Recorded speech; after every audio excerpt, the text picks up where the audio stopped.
اللہ تعالیٰ فرماتا ہے کہ رات کو ہم نے آرام کے لیے اور دن کو اللہ تعالیٰ کا فضل تلاش کرنے کے لیے ہے، لیکن بعض اوقات راتوں کو کام کرنا ایک مجبوری بن جاتی ہے. تو اس صورت میں کیا یہ کوئی حرج نہیں ہے.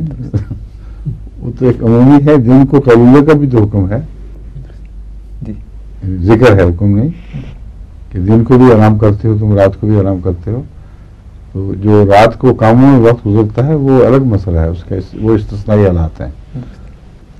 ایک عام قانون قدرت کے طور پر یہ عمومی ذکر چل رہا ہے کہ راتیں سکون پیدا کرتی ہیں. دوسرے، ہر شخص کے آرام کا رات کے سکون سے تعلق نہیں ہے. رات کا سکون فی ذاتہ ہی انسان کی بقا کے لیے ضروری ہے.